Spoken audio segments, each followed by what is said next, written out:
22 April 2025 Jammu Kashmir मधील अनंतनाग जिल्ह्यातील पहलगाम येथे झालेल्या दहशतवादी हल्ल्यात 26 निष्पाप पर्यटकांवर बेछूट गोळीबार करून त्यांची हत्या केली गेली।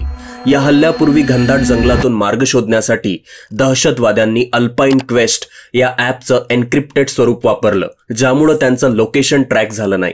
भारताने या हल्ल्यानंतर पाकिस्तान सोबतच्या सिंधू जलवाटप कराराला स्थगिती दिली, ज्यामुळे पाकिस्तानला आता पाण्या वाचून राहावं लागणार आहे। 1960 मध्ये या कराराअंतर्गत सिंधू नदीच्या उपनद्या रावी, सतलज आणि बियास या नद्यांचं पाणी भारताच्या वाट्याला आलं, तर सिंधू, झेलम आणि चिनाब या पश्चिम वाहिनी नद्यांचं पाणी पाकिस्तानला देण्यात आलं।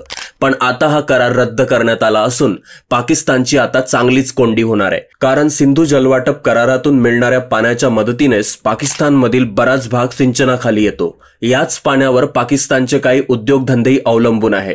त्यामुळे भारताने सिंधू नदी करार थांबवल्यानं पाकिस्तानचं कृषी क्षेत्र, उद्योग क्षेत्राच्या दृष्टीने चांगलीच कोंडी होणार आहे। पाकिस्तानच्या बाबतीत सरकारनं अजून कोणते निर्णय घ्यायला हवे, कमेंट बॉक्समध्ये नक्की